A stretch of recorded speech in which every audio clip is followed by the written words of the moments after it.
کے اندر جا بجا مسلمانوں کو تکلیف و اذیت دینے والا دور ہے۔ آج کے دور میں خاص کر ہندوستان کے اندر کئی مقامات ایسے ہیں جہاں پر مسلمانوں پر ظلم و ستم ہو رہا ہے۔ مسلمانوں کو کچھ نہ کچھ چھوٹی غلطی نکال کر ان کی جان لی جا رہی ہے، مسلمانوں کو ستایا جا رہا ہے، مسلمانوں کو تکلیف دی جا رہی ہے۔ اس پرفتن دور کے اندر ہم کو کس طرح ہماری زندگی گزارنی ہے، کس طرح ہماری زندگی کے اندر شریعت کو لانا ہے، کس طرح ہماری زندگی کو خدا اور اس کے رسول کی زندگی یا خدا اور اس کے رسول کے راستے والی زندگی بنانا ہے۔ غوث اعظم رضی اللہ تعالیٰ تمام ولیوں کے سردار، مگر آپ کی زندگی مبارک کیسی تھی اور آپ اپنی زندگی میں کتنی تکلیفیں اٹھائے، کتنی پریشانیاں اٹھائے، یہ کسی سے چھپی ہوئی بات نہیں ہے۔ یہ الگ بات ہے کہ آج کے دور میں ہم لوگ نہیں پڑھتے یا ان کے واقعات نہیں سنتے یا ان کے بیانات جہاں ہوتے ہیں وہاں نہیں جاتے، ان کی سیرت نہ ہم پڑھتے ہیں، نہ ہم سنتے ہیں، نہ سمجھنے کی کوشش کرتے ہیں۔ آپ جب بغداد شریف آئے تو میں اس سے پہلے آپ کہہ چکا ہوں کہ بغداد شریف آنے کے بعد جو آپ کا علمی معاملہ تھا، جس مدرسے کے اندر آپ تعلیم حاصل فرما رہے تھے، اس مدرسے میں جب تعلیم حاصل کرتے، پڑھتے، کھانے کے لیے کچھ نہ ہوتا، کئی دن تک بھوکے پیاسے رہ کر دین کی تعلیم کو آپ نے حاصل فرمایا۔ آج ایک وقت کا کھانا نہ ملے تو انسان بے چین ہو جاتا ہے، 2 وقت کا نہ ملے تو انسان بے چین ہو جاتا ہے۔ کئی لوگ ایسے ہیں، روزہ جو خدا کے بڑے فرضوں میں سے ایک فرض ہے، اس کے معاملے میں اگر کہا جائے تو لوگ کہتے ہیں صاحب بھوکا رہنا برداشت نہیں ہوتا۔ کئی دن سے بھوکے پیاسے تکلیفیں اٹھا کر علم دین کو حاصل کیا گیا، اور جب بھوک کی انتہا ہو جاتی، بے انتہا بھوک لگتی، تو بغداد کے کنارے ایک ندی ہے، اس ندی کے کنارے جو گھاس لگی ہوئی رہتی، اس گھاس کو توڑ کر آپ کھا لیتے، پتے کھاتے درختوں کے، مگر علم دین کو حاصل کرنے سے آپ نے کبھی پیچھے نہیں ہٹے، شریعت کے اوپر عمل کرنے سے آپ نے کبھی پیچھے نہیں ہٹے۔ غوث یوں ہی غوث نہیں بن گئے، ولی یوں ہی ولی نہیں بن جائیں گے، اولیاء اللہ یوں ہی اولیاء اللہ نہیں بن گئے، ان کی بڑی مشقتیں محنتیں ہوتی ہیں، رات دن ایک کر دیتے ہیں، ہمیشہ خدا کی عبادت میں لگے رہتے ہیں، ہمیشہ خدا کی ریاضت میں لگے رہتے ہیں۔ ہم ان کی سیرت کو پڑھنا ہمارے لیے ضروری ہے، ان کی سیرت کو جاننا ہمارے لیے ضروری ہے۔ آج جب بچہ پیدا ہوتا ہے، لمبے واقعات میں نہیں جاؤں گا کیونکہ آج نصیحت کا ماحول ہے، نصیحت کرنا ہر ایک کے لیے ضروری ہے، خاص کر مسلمانوں کا جو معاشرہ بگڑ رہا ہے، ایسے علاقے جہاں پر نوجوان بچے تکلیف ہوتی ہے کہتے ہوئے اور سنتے ہوئے، مسلمانوں کے معاشرے میں 12 سال کے بچے، 14 سال کے بچے، 15 سال کے بچے غلط کاموں میں مبتلا ہو چکے، نشے کے اندر مبتلا ہو چکے، بدکاریوں میں ایسے مبتلا ہو چکے ہیں کہ ان کے ماں باپ اگر کچھ کہیں تو ماں باپ کے اوپر بچے انگلیاں اٹھاتے ہیں۔ کئی گھر ایسے ہیں کہ ماں باپ کو بچے اپنے ہاتھوں کو اٹھا کر مارتے ہیں۔ مسلمان معاشرے کی میں بات کر رہا ہوں، غیروں کی نہیں۔ اسلام اتنا پیارا ہمارا دین، اتنا پیارا مذہب، وَلَا تَقُلْ لَهُمَا أُفٍّ وَلَا تَنْهَرْهُمَا، اللہ نے فرمایا اپنے ماں باپ کو اف تک مت کہو، خدا نے فرمایا۔ مگر یہاں بات بات پر باپ بیٹے میں جھگڑا ہو رہا ہے، بات بات پر ماں بیٹے میں جھگڑا ہو رہا ہے، ماں کسی بات کو کہتی ہے تو بیٹا انکار بھی کرتا ہے اور ضرورت پڑے تو ماں پر ہاتھ بھی اٹھاتا۔ جھگڑے لڑائیاں اتنے زیادہ ہو گئے ہیں کہ غیر ہم کو کہہ رہا ہے کہ سب سے زیادہ جھگڑے اگر کسی قوم میں ہوتے ہیں تو وہ مسلمان قوم میں ہوتے ہیں۔ غیر ہم کو انگلی اٹھا کر دکھا رہا، سب سے زیادہ اگر کوئی مصیبت میں تکلیف میں ہے تو وہ کہتا ہے کہ مسلمان معاشرہ ہے۔ کیوں؟ کیونکہ وہ مسلمان اس کا خود ذمہ دار۔ ذری بات پر جھگڑے، ذری بات پر لڑائیاں، ذری بات پر ایک دوسرے کو مارنے کے لیے آمادہ ہو جانا، ذری بات پر ایک دوسرے کا منہ مار دینا، ایک دوسرے کے دشمن بن جانا۔ ہمارا معاشرہ تو ایسا نہیں تھا۔ حضور کے زمانے میں کسی صحابہ کو دیکھا ہوگا کہ آپس میں ایک دوسرے سے دشمنی کی ہو؟ تابعین میں، تبع تابعین میں آپس میں ایک دوسرے سے دشمنی کی ہو؟ نہیں، دشمنی ذاتی طور پر نہیں ہوتی۔ اللہ کے رسول نے فرمایا، صحابہ کا یہی کردار تھا، دوستی کرو تو بھی اللہ اور اس کے رسول کے لیے کرو، دشمنی کرو تو بھی اللہ اور اس کے رسول کے لیے کرو۔ اگر اللہ اور اس کے رسول کے لیے دوستی اور دشمنی ہمارے اندر آ جائے، قسم خدا کی کوئی اپنا دشمن نہیں بن سکتا۔ ذری بات پر لڑائی جھگڑے کیا مسلمانوں کا شعار ہے؟ یہ غیروں کا شعار تھا، دشمنان اسلام کا شعار تھا۔ پیارے آقا دنیا میں تشریف لانے سے پہلے جو غیر تھے، جو جاہل تھے، وہ جاہل بات بات پر تلواریں اٹھا لیا کرتے تھے، بات بات پر ایک دوسرے کا قتل کر دیا کرتے تھے، ایک دوسرے سے دشمنی کیا کرتے تھے۔ پیارے آقا آئے، سب کو ملایا اور تلواریں اٹھانے سے منع کیا۔ زندہ بچیوں کو درگور کیا جاتا تھا، دفنا دیا جاتا تھا، اس سے روکا گیا۔ عورتوں کی، بچیوں کی اہمیت بتائی گئی، انسانیت کی اہمیت بتائی گئی، انسان کی اہمیت بتائی گئی، آدمیت کی اہمیت بتائی گئی۔ آج انہی کا کلمہ پڑھنے والے، انہی پر ایمان لے آنے والے، ان سے محبت کے دعوے کرنے والے، ان کی شان بیان کرنے والے، ہمارے گھر کیسے، ہمارے معاملات کیسے ہیں، ہماری دوستیاں کیسی ہیں، ہماری دشمنیاں کیسی ہیں، آج ہم کو غور کرنا ضروری ہے۔ آج ہمارے اندر چھان کر ہم کو دیکھنا ضروری ہے۔ کیا جس سے ہم نے آج تک دوستی کی، کیا واقعی وہ اللہ اور اس کے رسول کے لیے دوستی تھی؟ ہم پکے مسلمان۔ آج تک ہم جس سے دشمنی کیے، جس سے آج تک ہم نے مار پیٹ کی، جس کے بارے میں قتل و غارت گیری کی، فتنہ پھیلایا، یا جس سے ہم نے آج تک دشمنی کی، کیا واقعی وہ اللہ اور اس کے رسول کے لیے تھی؟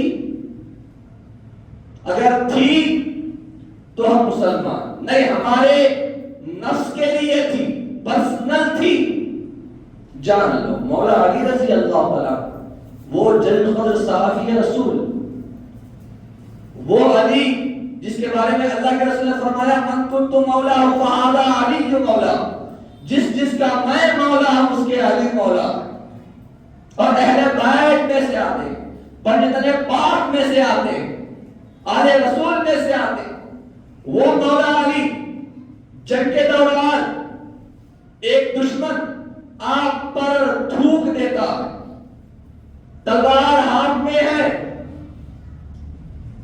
جب کسی کو کوئی بندہ گالی دیتا ہے کتنا غصہ آتا ہے، یہاں تو تھوک رہا ہے، کسی کو بھلا بھلا کہے تو کتنا غصہ آتا ہے، لڑنے پر آمادہ ہو جاتے ہیں، مارنے پر آمادہ ہو جاتے ہیں، یہ نہیں دیکھتے کہ کون بڑا ہے کون چھوٹا۔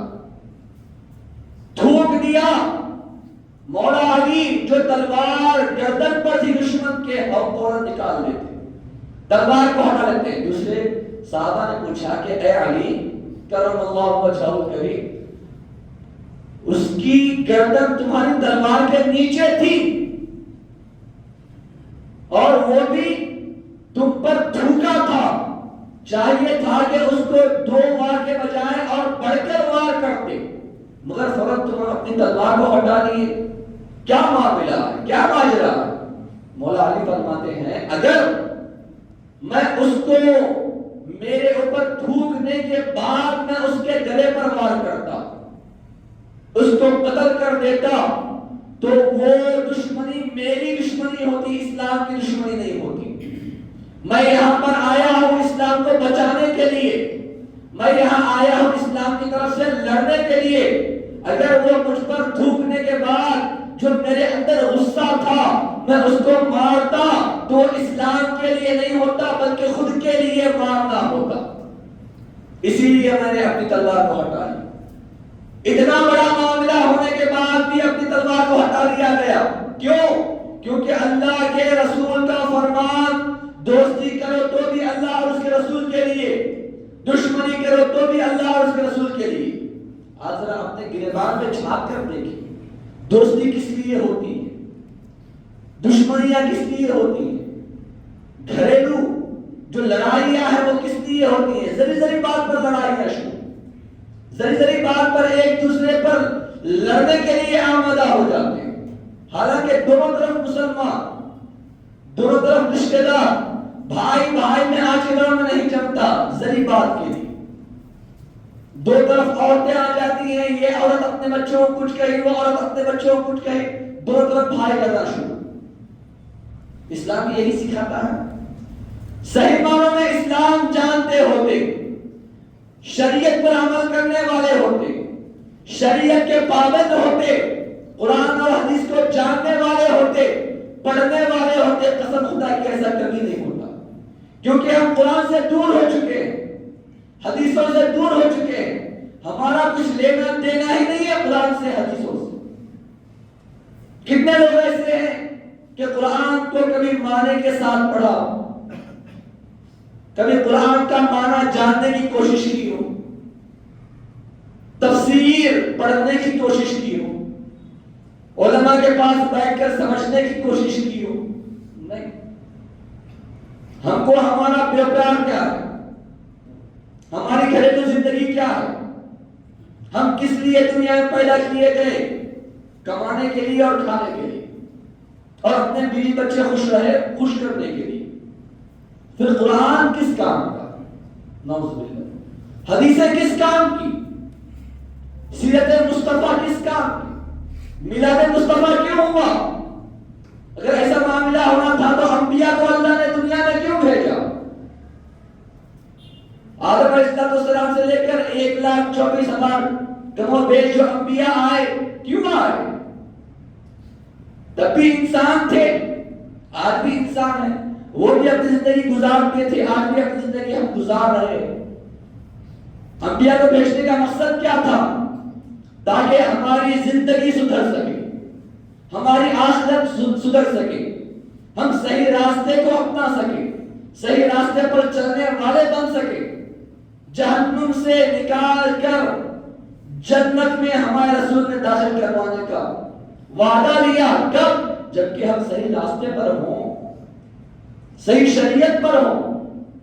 ورنہ کھانا پانی تو جانوروں کو بھی مل جاتا ہے. اگر کھانا کمانا اگر صحیح مقصد ہوتا تو غیر ہم سے زیادہ کما رہے،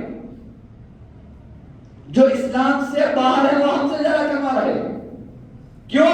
کیونکہ مقصد کمانا نہیں ہے. اللہ نے اپنا جو وعدہ ہے بچہ پیدا ہونے سے پہلے وعدہ کر دیا.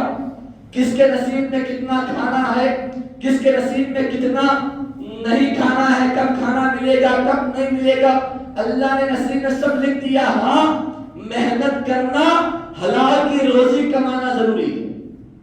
حلال کی روزی کمائیں گے تب بھی ثواب ملے گا. حلال کی روزی اپنی اولاد کو کھلائیں گے تب بھی ثواب ملے گا، اپنے ماں باپ کو کھلائیں گے تب بھی ثواب ملے گا. کب؟ جبکہ وہ حلال کی روزی.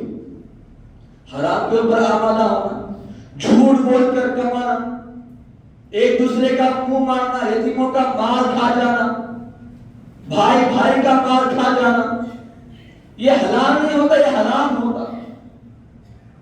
بات بات پر جھوٹ بولنا، گالیاں دینا، ایک دوسرے کو تانے دینا، گالی گلوچ کرنا، آڑے ناموں سے پکارنا اسلام کبھی نہیں سکھاتا۔ آج ہمارے اندر کیا ہے؟ یہی چیزیں پائی جاتی، ایک دوسرے کو بات بات پر گالی، ذری ذری بات پر بچے کے زبان سے گالی نکلتی۔ تو اسلام اتنا چھوٹا ہو گیا، ہم اتنے بڑے ہو گئے کہ اسلام کو پیچھے چھوڑ کر ہم آگے بڑھتے چلے جائیں۔ ہم کو اسلام پر عمل کرنے کی ضرورت نہیں ہے، نعوذ باللہ۔ پھر ہم کس نام کے، کس کام کے مسلمان؟ کیا شریعت کو چھوڑنا ہی تھا تو ہم مسلمان کیوں کہلائیں؟ بچہ جب پیدا ہوتا، بچہ بہت بڑی نعمت ہوتی ہے، بہت بڑی نعمت۔ انبیاء کرام دعائیں کرتے تھے بچوں کے لیے۔ سیدنا ابراہیم علیہ السلام نے دعا فرمائی، ربی ہب لی من الصالحین، ربی ہب لی من الصالحین، اے اللہ مجھے صالحین میں سے اولاد عطا فرما۔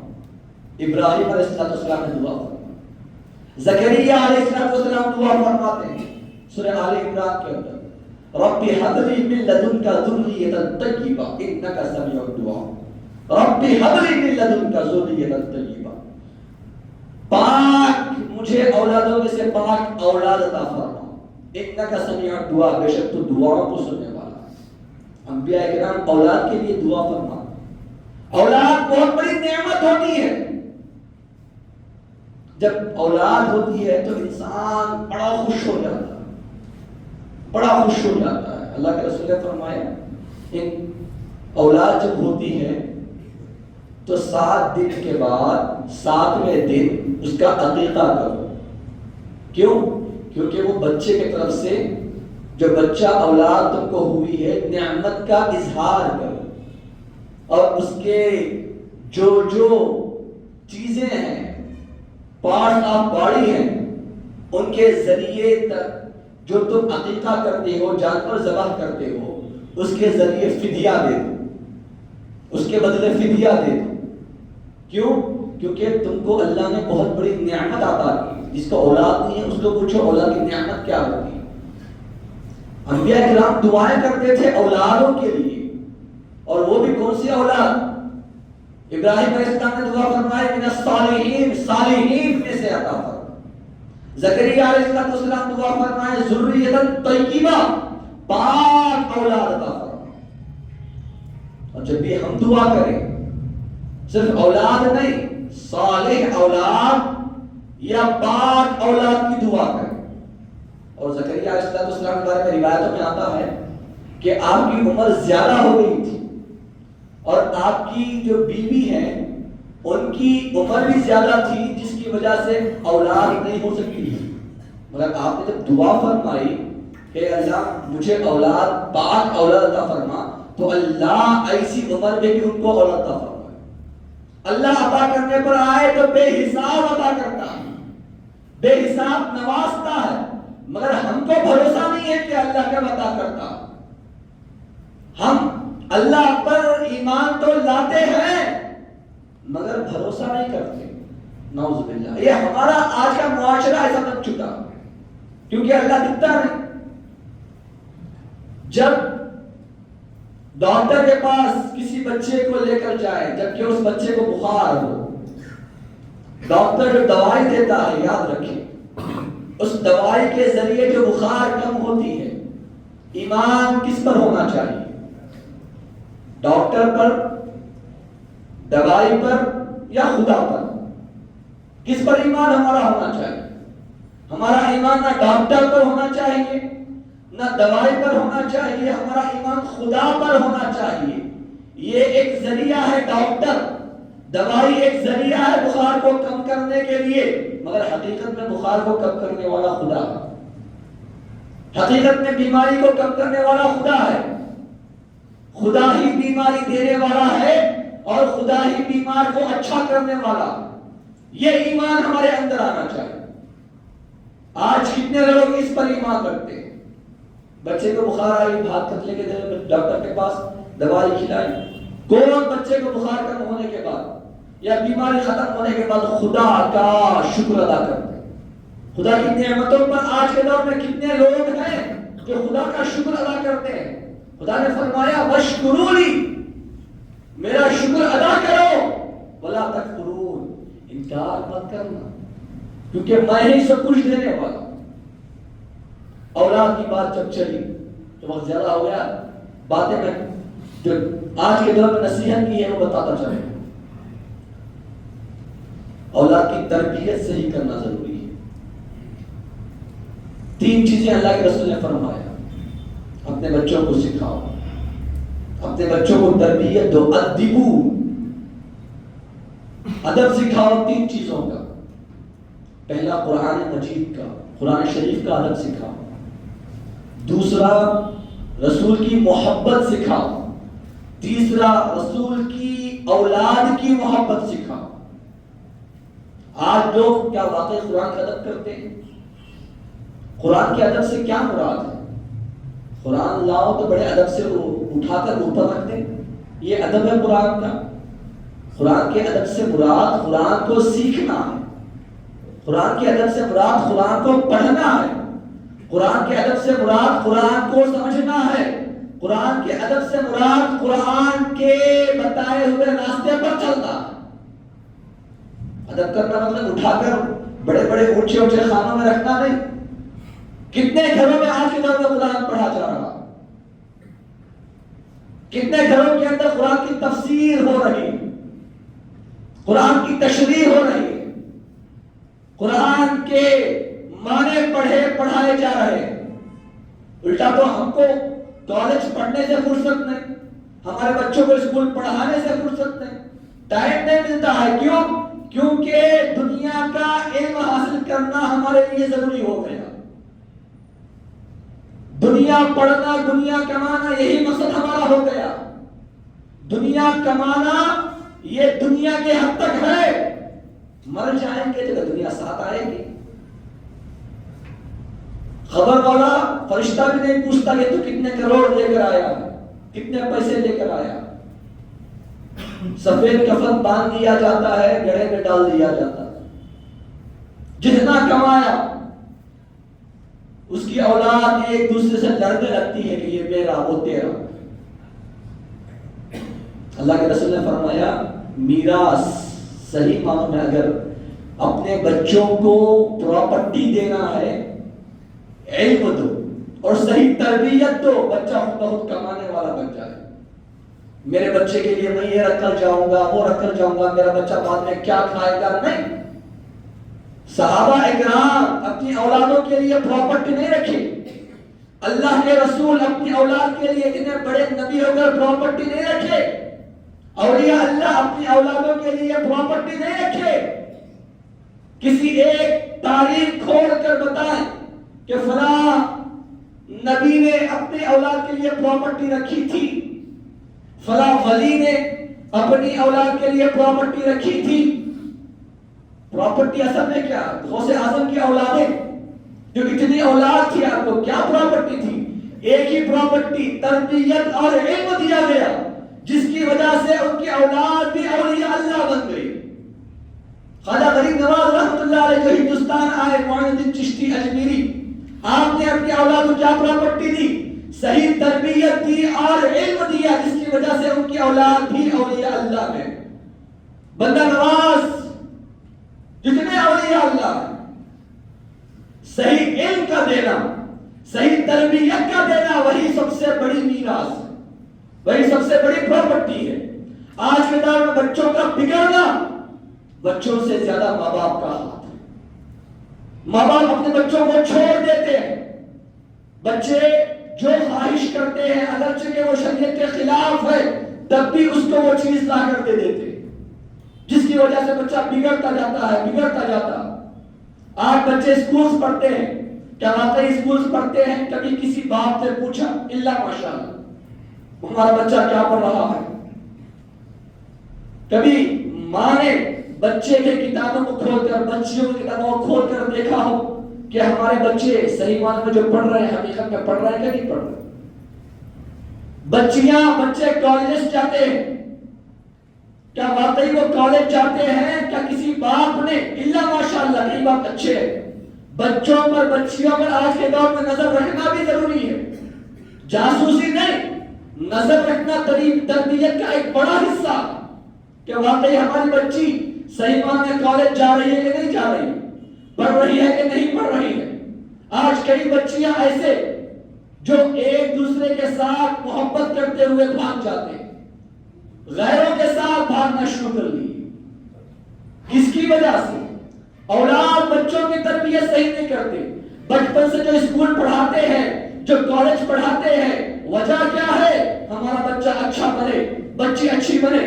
غیروں کے سامنے ٹیچرز پورے غیر جو پڑھایا جاتا ہے پورا غیروں کی تعلیم جب دی جاتی ہے، بچی ہو یا بچہ ہو، بچپن سے جب بڑا ہوتا ہے اسی پڑھائی کو پڑھتا ہوا تو وہ اس کے دماغ سے ایمان کی لذت ختم ہو جاتی ہے، ایمان کی اہمیت ختم ہو جاتی ہے۔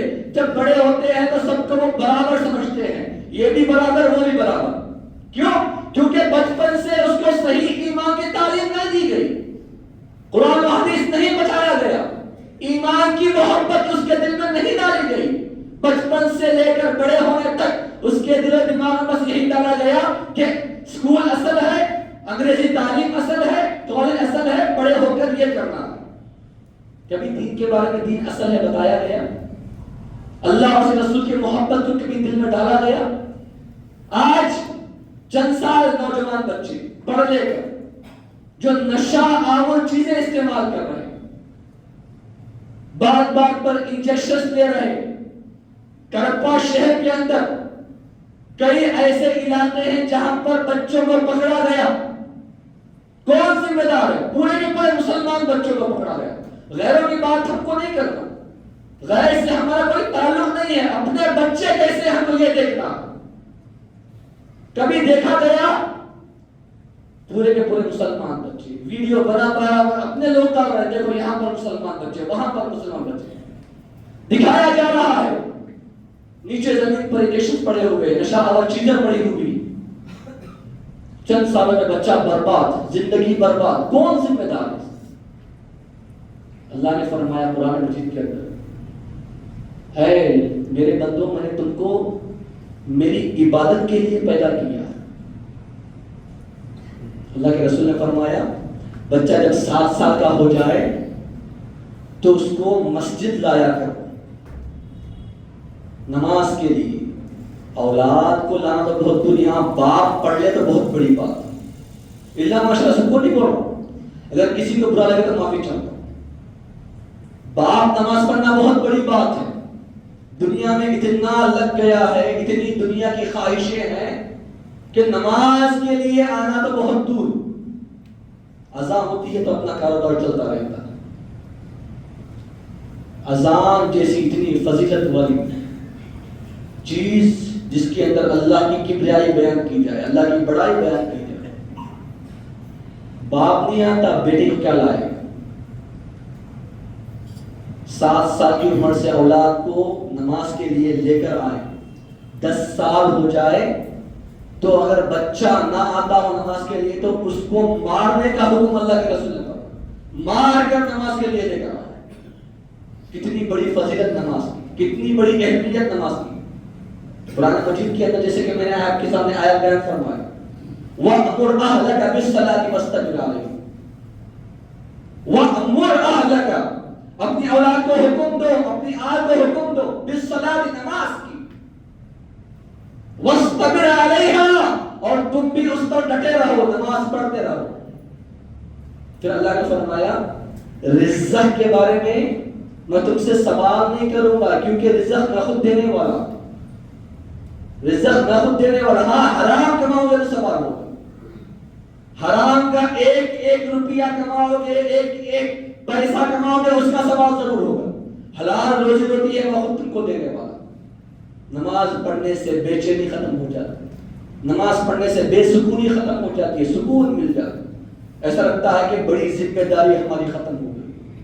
آج کتنے لوگ ایسے ہیں جو 5 وقت کی نماز پڑھتے ہیں، کتنے لوگ ایسے ہیں جو اپنی اولاد کو نمازوں کے لیے لے کر آتے ہیں۔ اللہ کے رسول کا حکم ہے 10 سال کا بچہ ہو تو مار کر لے کر آؤ۔ یہاں تو اللہ ماشاءاللہ تربیت، اللہ کے رسول نے فرمایا، علماء کا قول ہے کہ بالغ ہونے سے پہلے اپنے بچوں کی تربیت صحیح معنوں میں کرو۔